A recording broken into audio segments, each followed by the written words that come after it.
Hi, this is Neil's Han Dynasty. I'm going to do a short little thing on the how India became a nuclear state, and I'm going to stop it before the whole program. It's a 11-minute program. I'm only going to bore you with about 3 minutes of it, and then a little more commentary from myself. This is Neil's Han Dynasty. Please like, share, and subscribe. Be kind, helpful, and grateful, because it's better than being a jerk. And buy some silver and platinum if you can find it. You guys have a nice day and enjoy the show. Let me get the volume here so you guys get a good hear on it.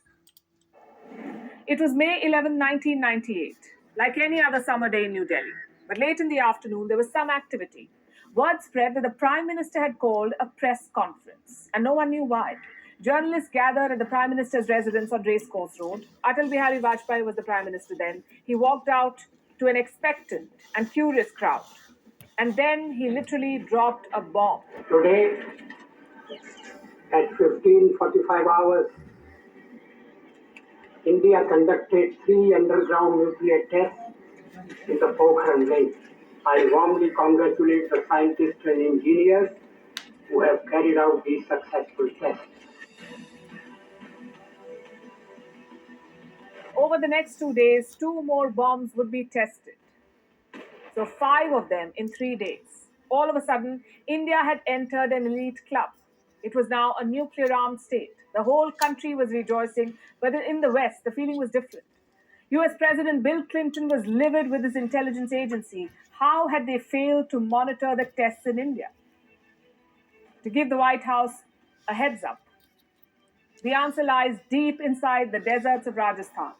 But India's nuclear journey did not begin in 1998. It began 24 years before that, in the year 1974. That was India's first nuclear test. Why did India feel the need to acquire nuclear weapons? How did we hide the top secret mission from the world? Time for a flashback.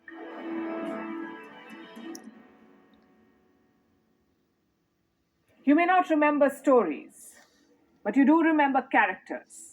India's nuclear story also has one such character, this man, Homi J. Bhabha. He was called the father of India's nuclear program. Bhabha studied in Cambridge. He had a PhD in nuclear physics. But in 1939, once the Second World War started, he returned to India. He had a great equation with Jawaharlal Nehru. He called the Prime Minister Bhai, meaning brother. Now, friends meet. And when these two met, Bhabha had the same demand. Let us research nuclear energy. Give me funds to kickstart India's nuclear program. That's what he wanted. But Nehru was not a fan.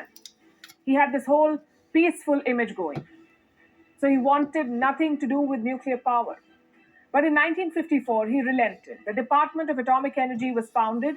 Homi J. Bhabha became the director. His primary job was to explore the civilian uses of nuclear energy, things like power generation. But secretly, he also wanted to build a bomb. Nehru was still non-committal about that. He was talking about arms control at the United Nations, so he couldn't be seen building a bomb.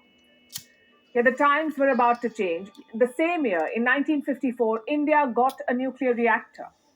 It was called Cirrus. The US and Canada supplied it under the Atoms for Peace program, strictly for civilian use. But down the line, that would change. Homi Bhabha had accounted for this change in policy. Behind the scenes, he was laying the groundwork for the bomb, doing all the research, inviting foreign physicists. All he needed was the green signal from Delhi. It came, but at a steep cost. China attacked India in the year 1962. 1 year later, Hold on a second. This is what I wanted you to see. signal from Delhi. It came, but at a steep cost. In 1962, China attacked India. Now I know we are going from one topic to another, and I just stopped this whole program about India's nuclear program, which is cool. They got into it, they did all this stuff. But I just wanted to reiterate China and India have never gotten along. You guys have a nice day.